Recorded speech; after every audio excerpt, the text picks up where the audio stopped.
so that it can continuously change us, transforming us. Nawa, Lord, sa hapong ito, hindi lang paimbabaw ang aming desire ng kabanalan, kundi Lord, maging ito ang pinakasentro ng aming buhay. Nawa ito ang maging dahilan bakit kami nabubuhay araw-araw. Ang hanapin ka, paglingkuran ka, at mahalin ka. Pinili mo kami, Panginoon, sa araw na ito at naniniwala po kami tatanggap kami ng grasya at biyaya na kailangan namin upang higit kami maging mabuti kaysa sa mga ugali namin noong nakaraang mga araw. This Heavenly Father, we pray for your glory in Jesus' name. Amen. In the name of the Father, the Son, the Holy Spirit. Amen. Hallelujah. Magandang hapon po uli sa ating lahat. Good Napakabuti ni afternoon, Lord. Brother Rocky. Ito po. Napakabuti ng Panginoon. Napakaganda po ng ating ebanghelyo.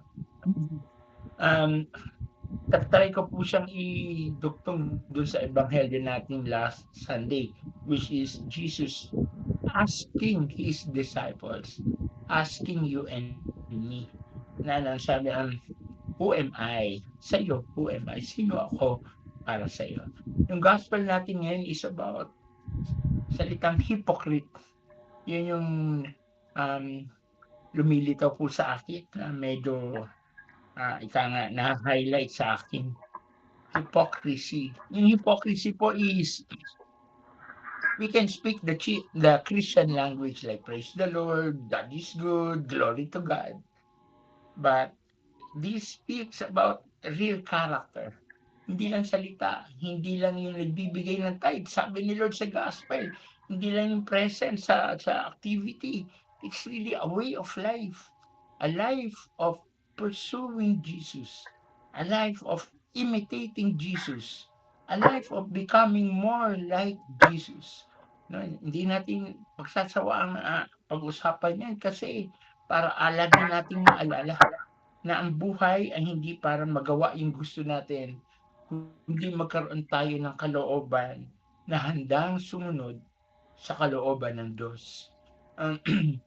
May hindi ko maalala kung saan ko nabasa or napanood ko. Sabi nung napanood ko, pag, pag pumasok ka sa Chinese restaurant, hindi ka pa rin Chinese.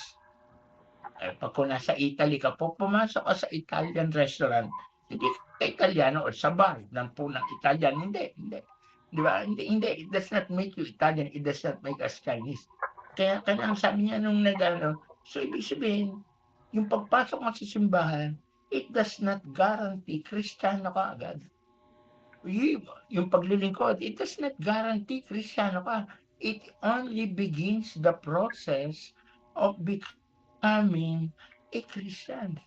It helps us to grow as a Christian. It helps us to become more like Christ. Christ, ang Christian, is not only a believer of Christ. He is a follower of Christ. Kaya dito medyo tinutulog sana yung mga Pariseo, hypocrites. Ang dami yung batas na alam, pero yung mga batas, like sabi nga ni Celine kanina, yung katarungan, pagmamahalan, pagpapatawad, pagpapasensya, yung pagpapakabuti, yan yung mga batas na dapat nagkakaroon tayo ng more consciousness. Hindi lang yung umiiwas ka sa kasalanan, hindi lang yung nagiging present ka, but God being present in our heart. God becomes the center of our life. God is the priority of our lives. Hindi sabi rito ni Lord, ang linis-linis ng inyong panlabas. Pero yung kalooban mo, naalala ko yung, kasi if sabi ni Lord last Sunday, kung naniniwala ka na merciful ako, yung mercy ko ba ibinibigay mo sa iba? Kung naniniwala ka, I am a loving God, yung love ko ba hindi mo ipinagdadamot sa iba? Am I a forgiving God? Yung bang forgiveness ko ibinibigay mo sa iba? Binigyan kita ng faith. Para saan yung faith mo? Manghingi? tumanggap, o yung faith mo pinapayagan mong baguhin ka? Gusto ko yung idea na a faith that changes us, a faith that pushes us towards holiness, a faith that transforms our hearts, and thereby, as it transforms us, it allows God to use us so that others can have that opportunity to change. Maganda pong ano yun ng faith eh. Meron akong gift of faith. Yung gift of faith ko, ginagamit ko para payagan ko si Lord, pabanalin ako. Pero at the same time, yung faith ko na yon, pinapayagan ko din si Lord, gamitin ako para yung ibang tao na marahil nabubuhay sa mali, sa kasalanan, ay magkaroon ng pag-asa na meron silang Diyos na pwedeng lapitan sa oras ng kasalanan, sa oras ng kahinaan, na mayroong Diyos na hindi nagtataboy, na mayroong Diyos na tumatanggap, na mayroong Diyos nagmamahal. Kung minsan,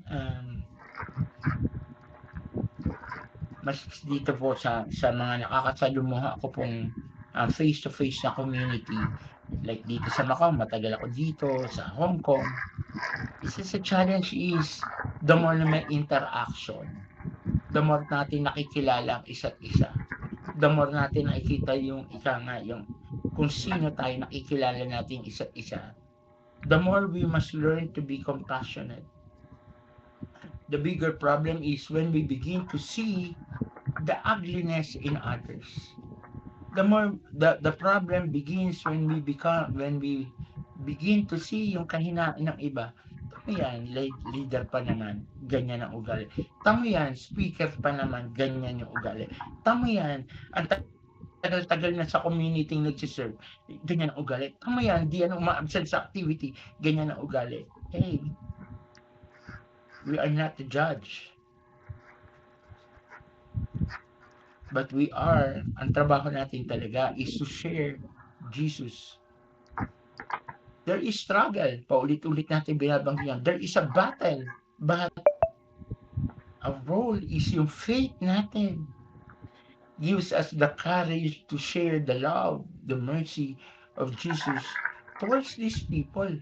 Kaya nga kasi mga Pariseo, may mga ibang gato sinasabi, kayo, bawal kayo ng bawal about huwag magtrabaho sa Sabat, pero pag nahulog yung hayop, sana bubuhatin nyo.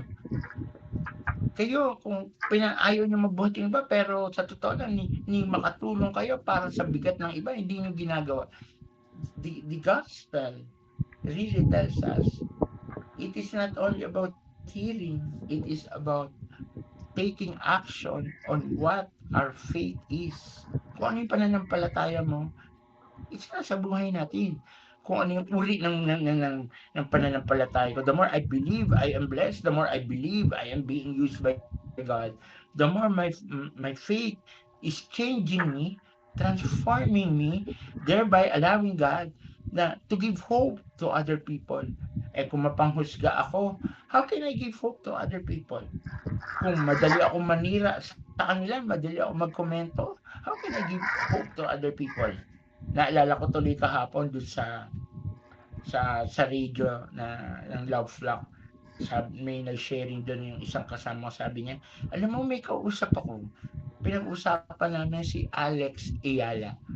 Very popular ngayon si Alex Ayala kasi because of her sa tennis na na-accomplish niya, which is quite wonderful, quite sensational. Ang ganda-ganda ng kwentuhan namin, biglang sinabi, sabi ng kausap, kaya lang, alam mo, si Alex ganito yan. Kala mo si Alex ganito. Sabi niya, nagulat siya, kala ko ba maganda? Sabi niya, minsan yun ang malungkot eh. Ang maganda na yun, sana nangyayari. Kaya lang pag yung pinipili pa rin makita what is ugly, it only reveals the ugliness in our hearts. O nga, no? Nag-iisip ako hanggang kagabi, sabi ko, ano ba yan? Do I really believe? Kasi yung gospel ngayon, sabi, ang linis-linis ng damit mo, ang linis-linis ng panlabas mo, pero ano yung puso mo? Ano yung panloob mo? Yung panloob lumalabas yan sa bibig, from the abundance of the heart, the mouth speaks. O nga, no? Madali ba akong magkomento against other people? Madali ba akong makakita ng pangit dun sa mga kasama ko, sa mga leader ko? Ang naka-highlight ba sa akin yung bad news? Ang naka-highlight ba sa akin yung negative? Ang naka-highlight ba sa akin? Then there must be a problem in my heart. Maganda yung damit ko, nakaposturyosa ako siguro. Pag mag-talk ako, naka-long sleeve, naka-corbata. But is that all I am? Maganda yung paningin ng tao, and yet my heart is not right before God? Ang faith ko ba yung nanghihingi lang? Lord, tulungan mo ako dito. Lord, ligtas mo ako dito. Lord, yung may problema ako sa pamilya. Lord, meron akong babayaran. Lord, meron akong sakit. Yan ba yung faith ko? Yung nanghihingi? Hindi ba pwede yung faith ko? Kaya kong ibigay pag may hiningi si Lord sa akin? Baliktad po, no? Baliktad ulitin ko yung faith para sa maraming tao. Yung it gives us yung father and son relationship. Manghingi ka sa Diyos, bibigyan ka. May problema ka, aayusin ng Diyos. Meron kang sakit, pagagalingin ka ng Diyos. Wala kang pera, may bayarin ka, God will provide. But is that faith? Yun ba talaga yung faith? What if reverse? Si Lord ang mahingi sa akin. Will my faith quickly respond to that? Mabilis din ba ako? Oh Lord, may hiningi ka, bigay ko agad. Remember the story of Abraham and Isaac? Alam niyo yung istorya. One day, God asked Abraham, Abraham, pwede ko na bang bawiin yung pangako ko? Remember, Isaac was the fulfillment of God's promise. Magiging father ka of all nations, and Abraham waited for many years. Tapos babawiin. Tapos kung ako nga sabi ko, Lord, walang bawian, no return, no exchange, Lord. Siguro ganun ako eh. The Bible does not say it, but I would like to believe Abraham struggled. Abraham cried, Lord, pangako mo to, nakikipag-bargain siya. Remember si Abraham mahilig makapag-bargain, di ba? Sodom and Gomorrah. Lord, pag may 100 mabait yan, di mo na yung gugunawin. Paano pag 80? Paano pag 50? Paano pag 10? Mahilig siya makipag-bargain. Hindi kaya binargain, Lord, promise. Hindi ko natatabihan si Hagar, wag mo lang kunin si Isaac. Lord, promise, magpapakabit. Bargain. Nakikipag-negotiate. But at the end, Lord, your will be done. Remember Jesus in the Garden of Gethsemane? Ama, kung pwede lang, alisin mo sa akin this cup of suffering.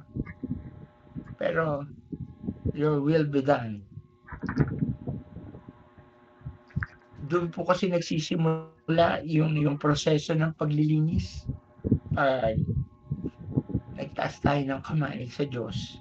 Sige Lord, payag ako sa kalooban mo, hindi kalooban ko. Hindi tayo nagiging bulag doon sa katotohanan na nagpapaganda ng buhay. Hindi yung mga gusto at plano natin, kundi yung kalooban at mabuting plano ng Diyos para sa atin. How do we respond to the invitation of God to surrender our lives to Him?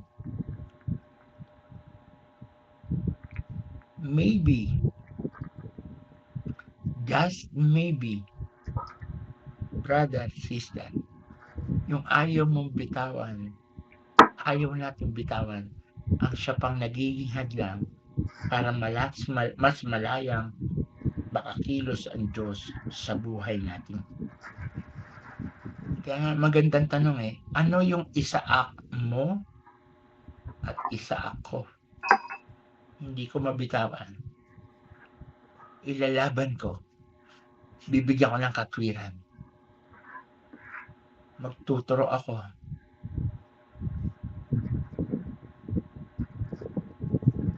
Sabi ni Lord, Ken, linisin mo muna ang puso mo.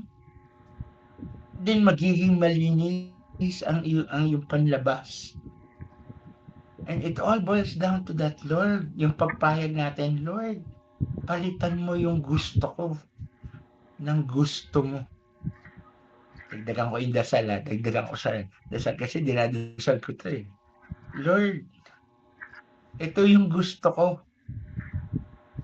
Pero kung hindi mo ito gusto para sa akin, turuan mo akong magustuhan ang gusto mo para sa akin. Palitan mo yung gusto ko ng gusto mo. At kung sakasakali hindi ko mabitawan yung gusto ko, Lord, ilagay mo pa rin sa puso ko kung ano man yung gusto mo para malaig ito laban sa sarili kong kagustuhan. Puro gusto, no? But the truth is, that doon nagsisimula eh. Maalis yung pride, maalis yung pagiging stubborn, maalis yung mga negative emotions in our heart when we begin to surrender, when we begin to let go and let God be God. Amen. Balikan natin yung tanong kasi yung mga Pariseo tinatanong, sino ba ako sa inyo? Sabi, hindi sila kilala eh. Bakit hindi sila? Kasi nga, nabubulagan. Maraming tao, di ba, nakalagay ito, bumper sticker, Jesus is Savior, Jesus is Redeemer, siya tagapagligtas. Maraming tao, ganun sinasabi, siya ang tagapagligtas, si Jesus ang aking tagapagligtas, si Jesus ang aking tagatubos. Last Sunday, I asked yung community, do you really believe that Jesus is your Savior? Amen. Nagpapaligtas ka ba? Tagapagligtas siya. Pero ikaw, nagpapaligtas ka. Ano ibig sabihin nun? Pwede ka bang iligtas niya sa mga mali, existing na mali na ginagawa natin?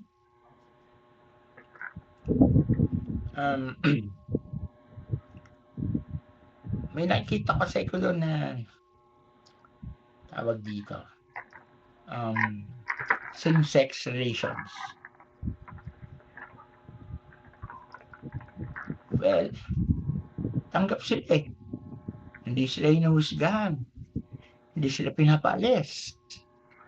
They have been, kinausap sila. But of course, yung decision nila is to continue. But we respect that. We love them. But we cannot, while we allow them to be present, hindi pa rin siyempre totally tinotolerate yung kanilang kahinaan. But at the same time, they must also be reminded. Kaya tanong ko sa kanila, totoo, masaya ka sa ginagawa mo, and then you're saying here, di ba, kasi last Sunday, yung kinanta namin, my Jesus, my Savior. If Jesus is my Savior, pinapayagan ba siyang iligtas ako sa uri ng pamumuhay ko?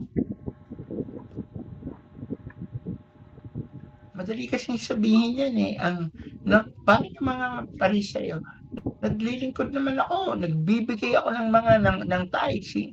Di ba, naalala niyo, publikano, hindi ako katulad yan, makasalanan yan, makasalanan yan. Sabi naman ng publikano, Lord, maawa ka, ako'y makasalanan.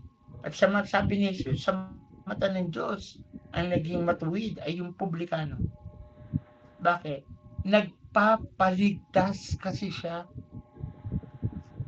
Paano siya nagpapaligtas? Inaamin niya na kung hindi siya patatawarin, wala siyang kaligtasan. Inaamin niya yung kasalanan niya, ang nagiging dahilan ba't siya napapalayo sa Diyos. Inaamin niya at nagdedesisyon siya, pagbabagong buhay. We always talk about this, but the challenge will never stop. God will always remind us, you and me, ikaw at ako, hindi titigil yung pagpapaalala ng Diyos na kailangan mo magpaligtas. Kailangan nating magsisi. The central message of the gospel is about a God who loves us so much. The God who loves us as is, that He wants to change our life so that we can be with Him for eternity. Kaya nga, yung kasunod Jesus is my healer. Jesus is our healer. Hindi lang siya yung sa sakit. Sakit physically or sakit mentally or sakit emotionally or sakit financially, but we allow Him to heal our hearts. Nasaktan ka, nagalit ka, kumamaloob mo, hindi ka nakakapagpatawad, hindi nahirapan ka gumawa ng mabuti. All these areas of our life, God is healer. May joke din sabi ng isang nagpunta sa isang doktor, sabi niya, sabi ng doktor, ano nararamdaman mo? Ang sagot ng pasyente, secret, doc. Ano ba history ng pamilya mo? May diabetes ba? May high blood ba? May anong medical history? Ang sagot ng pasyente, secret, doc. Ano ba sintomas na nagma-manifest sa'yo? May masakit ba ulo mo? Nahihilo ka ba? Secret, doc. Ano kaya gamot na ibibigay ng doktor? Pag tinanong pa siya, Doc, anong gamot ko? Ano reseta? Secret din. Bakit? Kasi, di ba? Hindi niya sinasabi yung kaya sakit niya. Hindi niya sinusuko yung para mabigyan siya ng tamang gamot. Kailangan sabihin natin kung ano talaga at sino tayo. Who we are. Hindi mo na kailangan magpanggap. Lord, may galit ako. Lord, hindi ko to kaya mahalin. Lord, hirap ako magpasensya. When we begin to open up for God, He gives us the right medication, the right grace, which is abundant grace nga. Hindi lang basta sa feel, abundant grace we need to be healed. Jesus is my healer, but I allow Him to heal my character, the way I think, the way I treat people, the way I feel about people, the way I talk about people. Ito yung hini-heal. Jesus did not die on the cross para lang masabi, Jesus is my healer. Kinakanta yan nila. I think it was 2 Sundays ago when we sang, by His wounds we are healed. But the thought is, yung healing ba dun sa cross talagang para physical lang? Did really Jesus died on the cross para lahat ng pangarap ko matupad ko? Or there must be a greater reason than that? Di ba? Mas greater reason that Jesus died so I can be with Him in heaven. Then if that is the reason, yung buhay ko ba ngayon worthy of heaven? Yung kung ano man yung iniisip ko ngayon, right at this moment, kung ano man yung iniisip natin kapatid ngayon, right at this moment, is it worthy of heaven?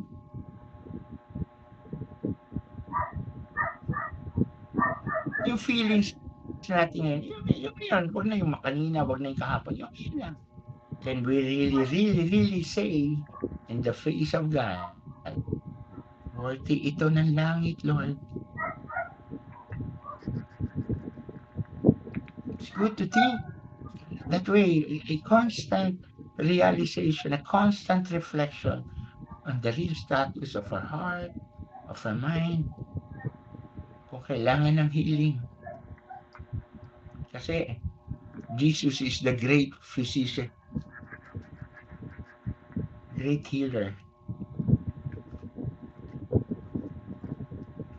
I am the Lord your healer. And if He's my healer, I allow Him to heal every area of my life. May isa pa akong kwento. Ito napanood ko kay Michael V. Maring familiar kayo rito kung napanood nyo to. Meron daw isang doktor. Nakapost dun sa pintuan ng doktor. Konsulta, 1,000. Pag di ka gumaling, magbabayad kami ng 2,000. Ang nakalagay sa ad, konsulta, 1,000. Pag di ka gumaling, kami ang magbabayad ng 2,000. May isang tao, wise. Sabi niya, ay, ang dali naman kumita ng pera. Kaya ko tong doktor na to. So, pumunta siya sa doktor para magpa-check up. Sabi niya, Dok, may problema ako.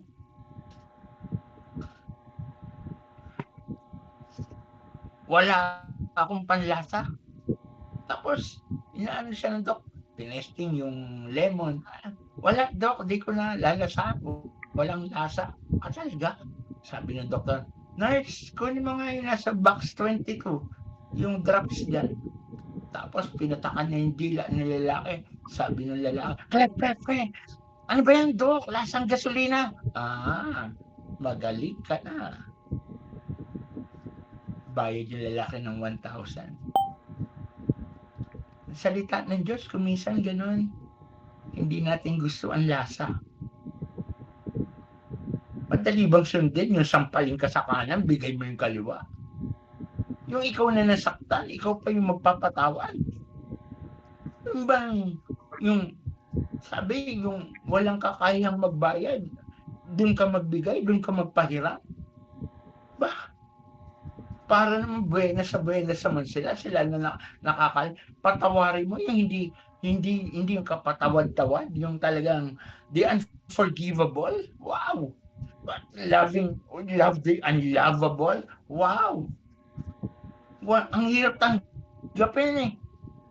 Pero yung lasa na yon, once we believe and follow, ulitin ko pa yung step, believe, naniwala ka, then you follow it, then healing comes. Ano yung healing doon? Lumalaya yung puso natin, lumalaya yung pagkatao natin, lumalaya yung pagbuhay natin sa unnecessary burdens of negative emotions. Tuloy natin yung kwento. Yung una yung word of God, hindi masarap lasa. Pero pagagalingin ang buhay natin. Pagagalingin ang pamilya natin. Hihilumin ang pagkatao natin. Second part, sabi ng lalaki, naisahan ako doon. Babalik ako.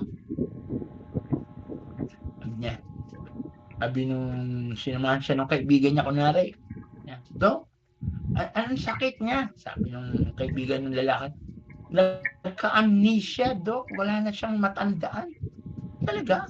Bakit nangyari? Kasi nabagok yung ulo, Dok. Nagkarumaan mo, pagkagaling, pinilalan mo, wala nang maalala. Gano'n?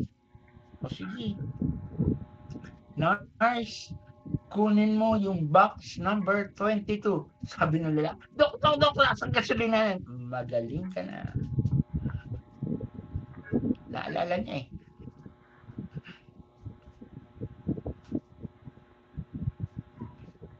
May naalala ka bang pain? May naalala ka bang mga problema ang dinaanan mo? Di ba ang sarap balikan lalo't nakita mong kumilos si Lord sa bahagi na yun ng buhay mo? Our experiences, pinapaalala niya sa atin yan. So that we will always have, God is faithful. God is trustworthy. God loves you. God cannot abandon you. Kaya nga ang sarap na ilang weeks na ako nakakarinig ng sharing, no? And for me, it is very, very, sa akin na very inspiring. It brought me, nagdadala ng hope sa akin. Bakit? yung sharing na yun, naaalala ko, hindi lang para sa akin, kundi, wow, kumikilos sila sa buhay ng mga taong ito. Yung grace na yun, Lord, naniniwala ko, available din sa akin. Kaya nga, ang sarap alalahanin ang kilos ng Diyos sa buhay natin. Ulitin ko, even the pains, even the sins. Bakit masarap alalahanin? Kasi nga doon natin our greatest mistake, even our greatest sin, are oftentimes our greatest experience of God's love and mercy. Our greatest problem are oftentimes the greatest experience of God's miracle. Walang pangit, walang mahirap pag pinayagan mong kumilos si Lord, ang resulta at naniniwala po ako, kayo, tayong lahat, may mga experience na ang sarap balik-balikan, ang sarap alalahanin. Kaya nga, ulitin ko, yun yung nagbibigay sa atin ng healing, yung pag-asa, tulad ng lalaki.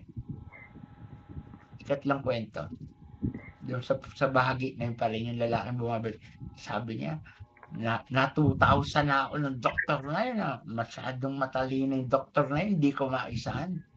Last na lang, babalik ako. Balik siya ulit, akay-akay siya. Sabi nung kasama niya, Dok, bulag po itong kasama ko. Ha? Bulag siya? Pakitaas niyang gumaling sa amnesia, bulag. Oo, Dok, bulag. Ginawa ng doktor, ginuli siya, bulag. Hindi ko marap. Dapat sinusundot yung matanggalan, hindi ko makarap. Nako, bulag nga. Hindi ko yung kayang pagalingin kasi general practitioner lang ako eh. So bumunot yung doktor, binigyan siya ng pera. Sabi nila kay Doc, 100 lang to. Oh, magaling ka na. Pagbulag tayo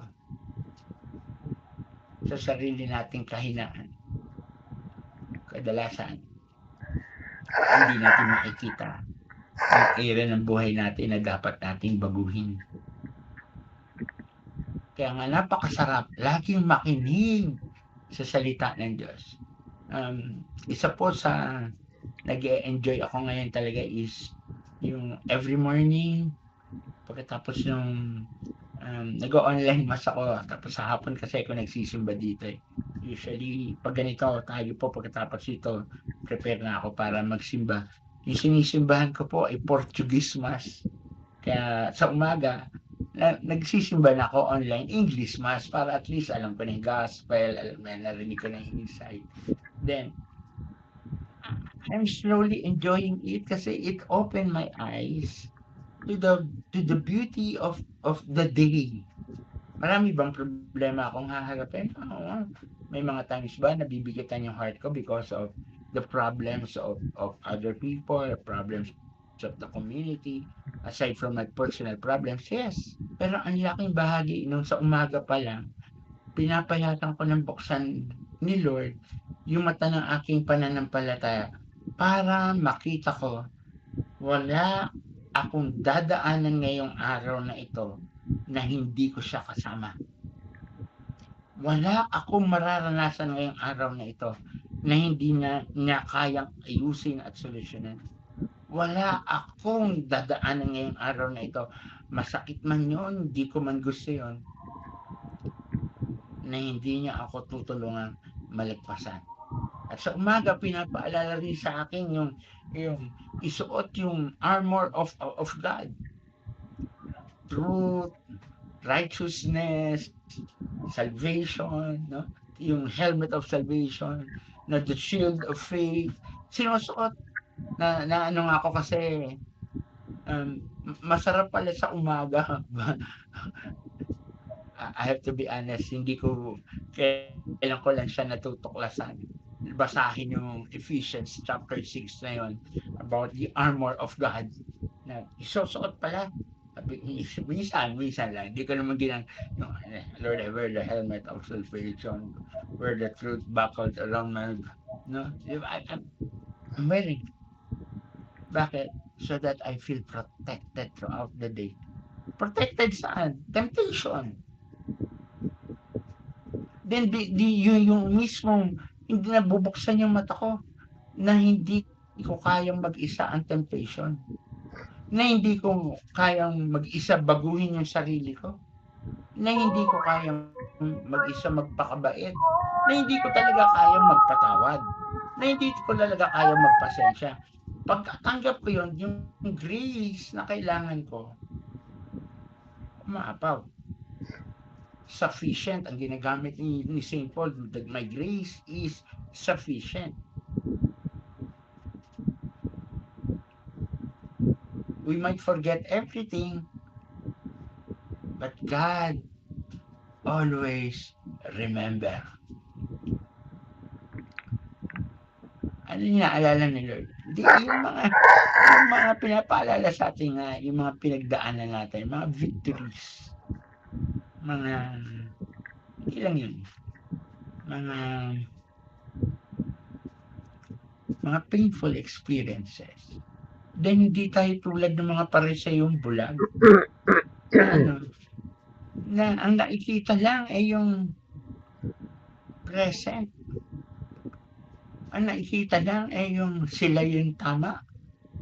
Ang nakikita lang ay yung sarili nilang ginagawa. Hindi. Yung bukas na bukas yung mata natin that you and me are here simply because of God's grace.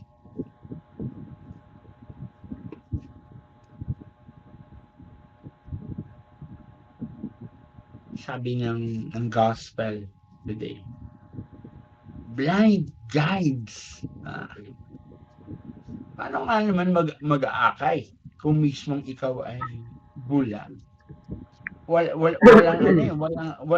Di ang dalawa raw kayo mahulog. Di ba sinabi sa ibang gospel? Woe to you, scribes and Pharisees, you hypocrites. Sabi nga, kaawa-awa ka. Pariseo, eskriba, mga ipokrito, mga mapag-imbabaw. Gusto ko yung salita mapag-imbabaw kasi pwede ko bang sabihin another word for that is pakitang tao. Another word for that is pa-impress. Next time you make chicken, try. Hindi. If God will not be impressed on me, everything will be futile. Walang halaga. Kung na-impress man ng ibang tao sa akin pero si Lord hindi natutuwa sa akin, everything will be a futile exercise. No, yung gospel natin is a challenge for you and me. Medyo talaga mabigat yung challenge. Masakit kasi sa tainga yung salitang hypocrite. Kasi sa Tagalog, ang ginamit na salita, mapag-imbabaw. Pero sa English, hypocrite. Ang Tagalog ng hypocrite. Hipokrito. Ano pa ba pwede natin gamitin salita na nakapalit ng hipokrito? Plastic. Peke. Pakitang tao. Oo, another one. Nagpapakita na akala, bro, nagpapakita na akala tao. Maganda yan. Pakitang tao pero asal hindi tao. Asal kulang sa pagiging Kristiyano. Yan, para maganda-ganda sa tainga na, bro. Kristiyano, nakaugat kay Kristo. Ibig sabihin, bro. Amen. Teka, magandang hamon sa atin. Bago ko tignan yung pagkaka-ipokrito ng kapwa ko, gusto kong tignan muna yung sarili ko. Po habang nagtatok ako, nakaharap po ako sa salamin para po kasi itong drawer. Kaya ano po ako, please bear with me for if paulit-ulit kong sasabihin yan, hindi ko titignan yung iba. Ang titignan ko lang yung sarili ko. Kitang-kita ko yung sarili ko dito na habang nagtatok magtatok ako. Pero nakikita ko yung sarili ko. Bago ko sabihin sa inyo, pag-aralan mo, tignan mo yung sarili mo, mag-reflect ka kung ipokrito ka. Ay kailangan ko muna tanongin yun sa sarili ko. Kasi nakaharap na ako sa salamin. What area of my life makes me a hypocrite? Naalala ko si Angel nung kasama ko siya sa yung anak ko. Sabi niya, Dad, alam mo, Dad, pag nagagalit ka sa akin, minsan naiisip ko, hypocrite ka. Medyo nagpati pa nga tayo ako nun eh. Pero niyakap ko siya, sabi ko, sorry na, gumagana ang kahinaan ng tatay mo eh. Patawarin mo ako. Yung mismo sinabi sa akin ng Angel na yun, made me realize that there are people expecting something from me. Scribes and Pharisees, Jesus called them hypocrites because when they fail God, they are failing people na, nakikinig sa kanila, nanonood sa kanila, nag-o-observe sa kanila. Sa ibang tao, sabi niya, sa ibang tao, narinig ko to sa ibang preacher, sabi, there are 5 Gospels. Matthew, Mark, Luke, and John. Ang 4.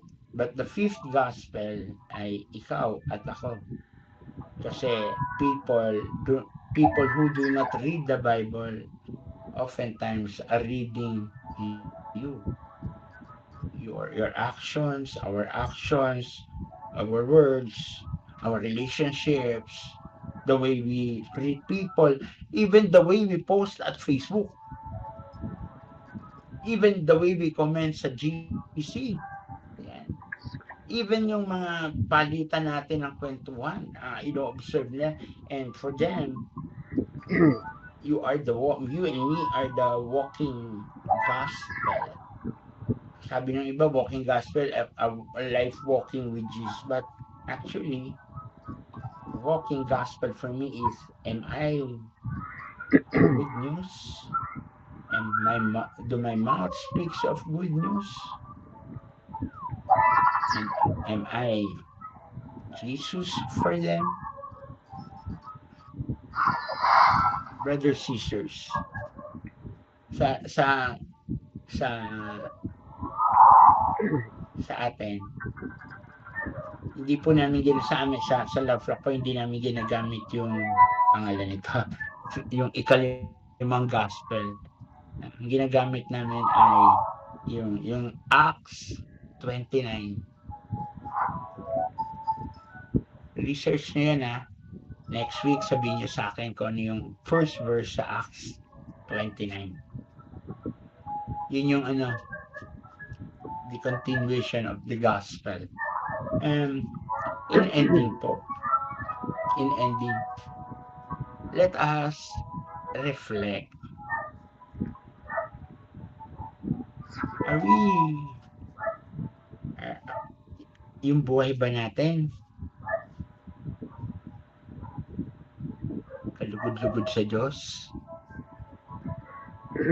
Hindi lang malinis sa labas, kundi nagsisikap maging malinis yung puso.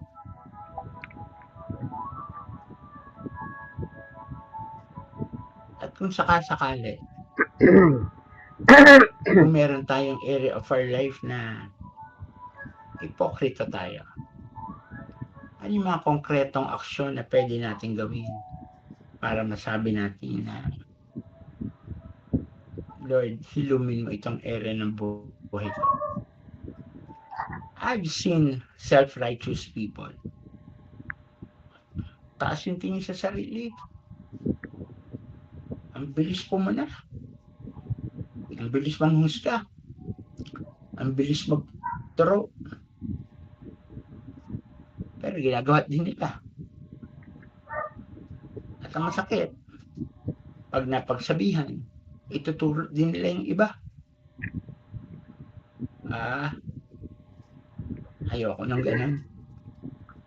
Kasi gusto ko pag pinagsabihan ako, magkaroon ako ng puso na Lord, na nagtatanong, Lord, tama siya. Kaya tulungan mo ako, Lord, makita pa kung ano dapat ko pang payagan sa iyong pagharian at ayusin sa buhay ko. Itong linggo po na ito, itong mga susunod na araw, napakagandang unti-unti natin yung paglalakbay natin araw-araw is magkaroon tayo ng realization. Yung bang pagkatapos ba ng ating gawain, madali pa rin ba tayo mag-react sa nakakainis, nakaka-offend sa atin? Kanina, nakausap po ako. Ang ganda ng kwentuhan namin. Napunta kami sa nakakainis na topic. At nagkakagilgilan kami. Talagang nung kalagitnaan nung disagreement namin, huminto ako at sumagot ako, parang wala naman si Lord sa gitna natin. Kung magsagutan tayo, ang ganda-ganda ng sagot niya. Mag-aaway ba tayo? Sabi ko, hindi. Pero nag-aaway. Sabi ko, pares tayo matalino eh. Pares tayo nagmamagaling eh. Ang sagot niya, pwede ka bang magdasal tayo? O sabi ko, sige, ikaw mag-lead. Alam mo, dasal niya, Our Father in Heaven. Tapos niya, okay na tayo. Okay, tapos nagkwentuhan kami.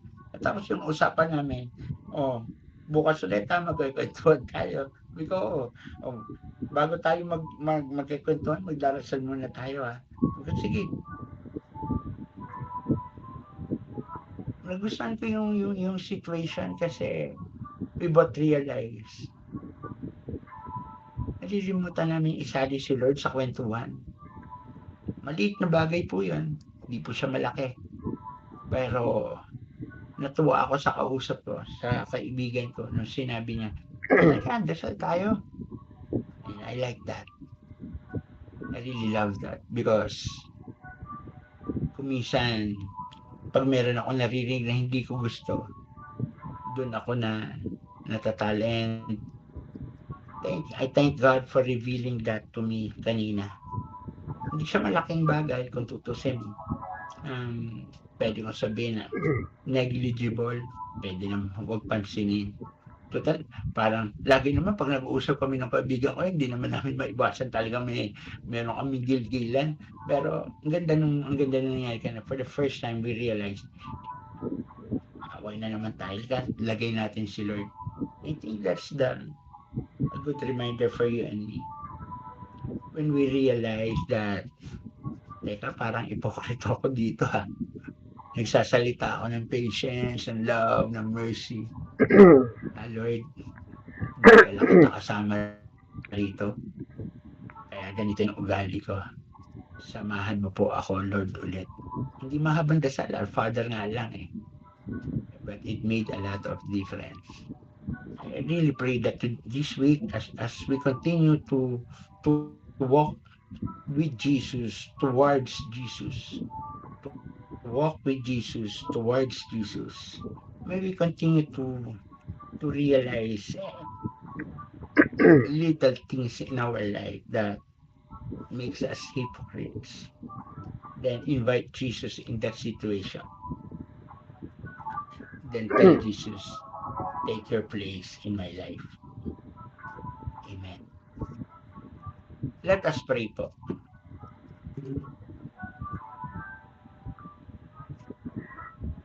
In the name of the Father, of the Son, of the Holy Spirit. Amen. Lord, we praise and we thank you for your patience. Mabuti na lang, Lord, you are slow to anger. And for that, Lord, we glorify you. Kasi kung magagalitin ka, siguro araw-araw kami nakakatanggap ng galit mo. Pero salamat, Lord, imbis na galit, awa at pagmamahal ang binibigay mo sa amin. Salamat, Lord, sa pagpapaalala na baka may area ng life namin that we are like the scribes and Pharisees, hypocrites. malinis sa labas, marumi naman ang kalooban. Pakitang tao, nagpapanggap, nagmamagaling. For the rest of the week, Lord, buksan mo yung mata namin para makita namin ang katotohanan kung saan kami ipokrito. Kung saan kami nagmamagaling lang. At hayaan mo, Lord, anumang grace na kailangan namin ay isupply mo so that we can be healed and that we can overcome the situations of our life. Masaya kami, kasama ka namin, Lord. Walang papalit doon. Kaya ayaw na namin napapalayo sa'yo. Kasi natikman na namin ang kaligayahan na binibigay mo. Kaya tulungan mo po kami, Lord, huwag mapalayo sa'yo. At kung sakasakaling may kilos kami, may uri kami ng pamumuhay na nagpapalayo sa'yo, ibalik mo kami. Akayin mo kami. Open our eyes, Lord, that we may see you. Open our ears that we may hear you. Open our hearts that we may feel you. And open our hands that we may share you. All this, Lord, we pray. In Jesus' name. Glory be to the Father, to the Son, to the Holy Spirit. As it was in the beginning, is now, and ever shall be, world without end. Amen. The name of the Father, the Son, the Holy Spirit. Amen. Magandang hapon po sa inyo lahat. Meron lang po akong mga around 10 minutes. Kailangan ko po labas. So may 10 minutes po ako. Kung meron po kayong sharing and katanungan. God bless po.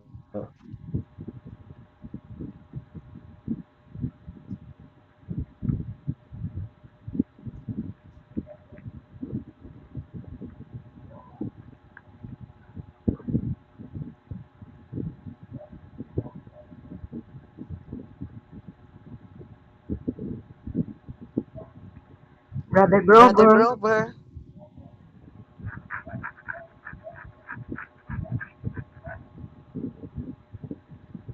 Hello! Good morning. May tayo pa po kay Brother Rafi. 10 minutes 10 daw minutes po. daw po. 10 10 minutes minutes. po. Okay, mga kapatid. May pa daw 10 minutes si Brother Rafi. Sino pong gustong mag-tanong o mag-reflect sa ating mabuting balita?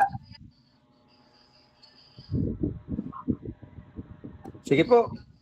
Talaga namang napakaganda ng ating pinagsaluhan ngayong araw na ito.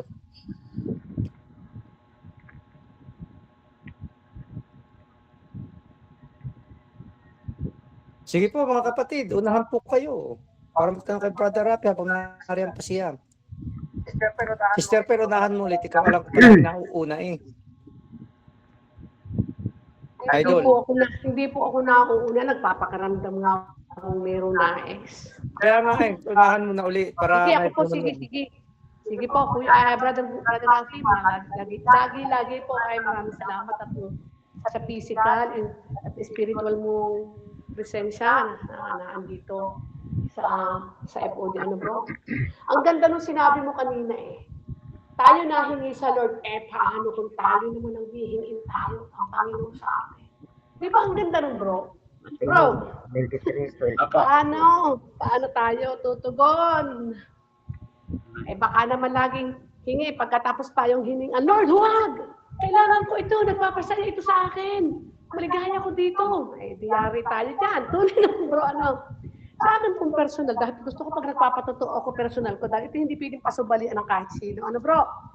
Mabilis ako. Pagka halimbawa po, pag ang pag-uusapan ay kayamanan, ang sigurado ako, meron naman akong nagagastos. Bro?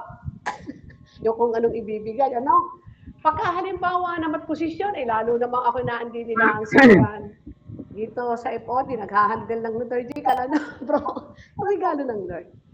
Lalo naman pagka ang hihingi sa akin ng Panginoon yung relasyon hindi tama, wala naman. Wala naman, bro, So sa parting ngayon, sabi ko nga sabi ko, bakit sasabing makasalanan? Dahil 10 ang utos, ipagpalagay na may isa doon, halimbawa, o dalawa na ikaw ay nakakausad, nakakalagpas, yung 8. Di ka bro, yun ang aking panuntunan, personal, Kaya lagi tayong makasalanan, pagkangat tayo ng kukumunyan Panginoon, hindi ako dapat magpatuloy sa'yo. Di ba bro? So, ibig sabihin, lagi tayo nagkakasala sa isip, sa salita at gawa. So, pag ang hiningi sa atin ng Panginoon, Siguro na hindi natin. ipagtiwala mo sa akin ang iyong mga words at saka ang iyong fear. Aba, sasabihin ko, Lord, matagal nang ito nga yung hinihingi ko sa iyo at isinusurrender. Dahil ito, naantala ang aking pagtungo sa Panginoon. Ano bro?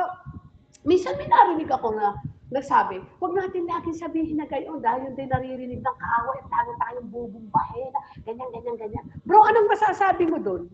Bro, anong masasabi mo doon? Pag ipinapatutunan dito ang mga kahinaan, ibig mo sabihin na gagamit ng kaaway para hindi makaalis doon dahil ang layunin ko, bro, I do believe that sharing is healing.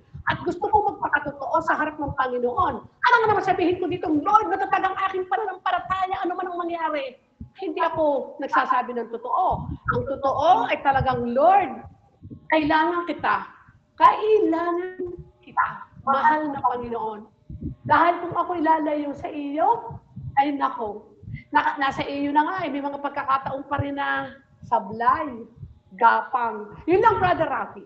Sa kayo lagi mo sinasabing mabait, maging mabait. Bro, ano yung tunay na kahulugan para sa iyo ng salitang mabait? Ano yung mga nakapaloob dito? Malasapit sa kapwa. Pakipaliwanag mo, bro, yung main tanong sa iyo. Pag sinabi bang mabait, ano yun? Mabuti na rin, mapagmahal na rin. Salamat, bro. Salamat. Yung una pong tanong, yung tungkol sa narinig ba din ng kalaban yung dasal natin? Abay, syempre. Opo. Pero, una, kailangan natin pangahawakan po natin yung mga salita ng Diyos. Yung una po, the truth will set us free. Yun po yung unang katotohanan. Maski po naririnig niya, pero pag ang salita natin ay pakatotohanan, nawawala po yung kanyang kapangyarihan kasi siya ay kasinungalingan. Kaya pag katotohanan po yung dinideclare natin, marinig niya na nawawalan siya ng power over that area of our life. Like, nagsasabi ako, pag nag-confess ka sa pare, narinig din ba yun? Opo. Pero yung pag-confess mo, nagsasabi ka ng totoo, tinatanggalan mo yung kapangyarihan ng kalaban over that area of your life. You are declaring, Lord, I need you in this area of your life. Second po, let us not forget, the spirit that is in you and me is greater than the spirit of this world. Yung Espiritu Santo po na hinihingi po natin araw, mas malakas, mas makapangyarihan, mas banal, no? Kaysa sa namang uri ng Espiritu na magnanakaw ng kapayapaan at kaligayahan natin. Kailangan panghawakan po natin yung mga salita ng Diyos na yan. No, pero wala po siyang power over us. Especially if we pray yung Lord, cover me with your blood and shield me from all the works of the evil spirit. Then yun nga dinadasal natin sa our Father, ilayo mo ako sa lahat ng masama. No? Bagamat we remain weak, with the temptation is always there. But remember, let us also remember, lahat ng yan ay napagtagumpayan ni Jesus. Sasabihin po natin that, remember, God is a victorious God and we are following a victorious God. Ano po yung pangalawang tanong, yung pagiging mabuti o pagiging mabait? Well, of course, basic po, may iba talaga tayo sa kalan. There is a conscious decision to avoid sin. Second, there must always be a repentant heart. Hindi ko pwede sabihin mabuti ako. Ang kabutihan po ay pag-aamin na, teka muna Lord, may mali talaga. Then, paghahanap ng kalooban ng Diyos. Seek first the kingdom of God and His righteousness. Ang hinahanap po ay yung kalooban ng Diyos. Then, encompassing na po yan. Encompassing, yung pagmamahal sa Diyos, pagmamahal sa kapwa, pagmamahal na mabuti, pagpapasensya, pagmamahal. Then, yung kilos na rin po yun ng Holy Spirit. Remember po yung napag-usapan natin before about the fruit of the Holy Spirit. Sorry po, fruit of the Holy Spirit. Yun po yung magiging bunga. And the more we give God the space in our life, the more yung Spirit that is at work in us. Yung kabutihan po hindi natin solong trabaho. Pagpapakabanal ay hindi galing sa sarili nating lakas. Ang pagpapakabanal ay hindi nga po yung simba ka ng simba. Hindi po, hindi. Kundi yung grasya na nakukuha natin sa simba, grasya na nakukuha natin sa pagdarasal, grasya na nakukuha natin sa pakikinig ng salita ng Diyos. Sama-sama po yan na binabago tayo. Sama-sama po yan. Inaalis yung mga pangit sa ating puso. Ang ano lang po doon, this is a lifelong journey. Let me repeat that. Hindi po ito, mabait na ako. Hindi. There will always be area of our life that will continuously need grace para maging mabuti. Sabi nga, di ba narinig na natin yung we will never be sinless. Lagi tayong magkakaroon ng kasalanan. We'll never be sinless. But we can sin less and less and less. Nababawasan. Sa umpisa po, yung pagpapakabanal, ulitin ko pa, encompassing po yan, encompassing. Sabihin, lahat ng bunga ng Espiritu Santo, lahat ng virtues, lahat ng alam natin na hindi masama, lalong-lalo na yung pagsusuko sa Diyos. Lahat po yan ay nakapaloob sa kapangyarihan ng Diyos, sa biyaya ng Diyos. Maski nga po yung udyok na magdasal galing sa Diyos. Yung udyok na udyok pa lang galing sa Diyos. It is not our natural nature or human nature. But rather, habang tumatagal, yung human nature natin, kaya nagiging character na natin, kasi nakokontrol na tayo ng Holy Spirit. But initially, bagamat may mga tao talaga na likas sa madaling magpatawad, likas sa mabuti, but still, it is still the work of God, the work of the Holy Spirit. Nakikipag-cooperate lang tayo. Yung binanggit natin kanina, kumutugon lang tayo. Binuhusan ka ng grace, kumutugon ka lang. But everything actually is grace.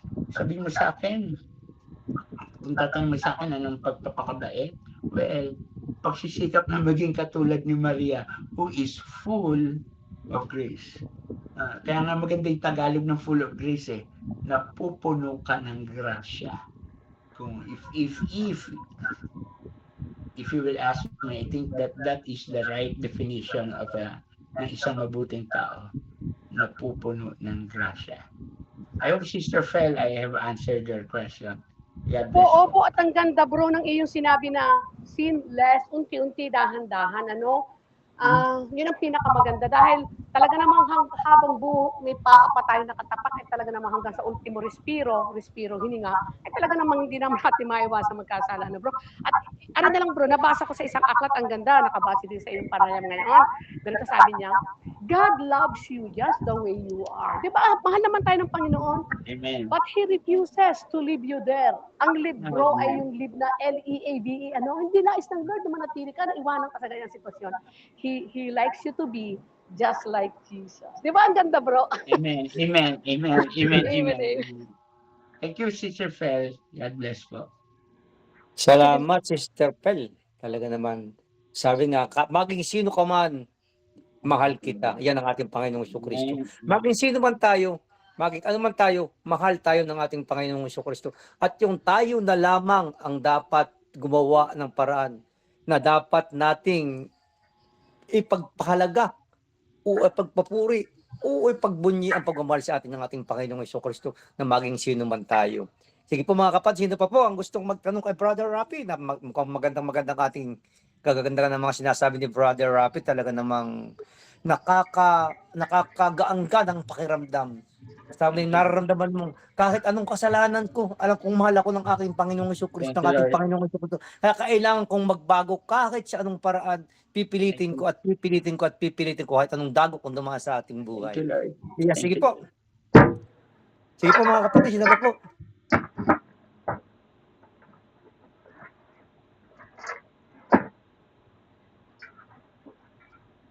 Wala nang talagang punong-puno, mukhang punong-puno, Brother Rapi, sa iyong mga paliwanag sa amin na talaga namang nakakaginawagan ng pakiramdam. Parang maluwag ang ating pakiramdam na lahat sa mga narinig namin.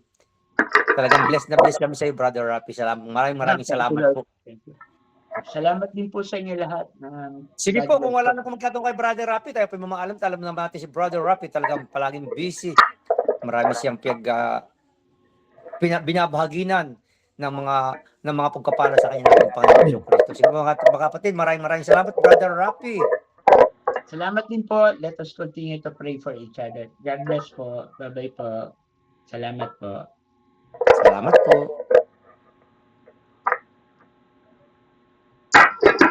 Sige po mga kapatid, sino pa po? Wala si Brother Ike, wala rin sino pa po ang gustong magpahayag ng mga blessings.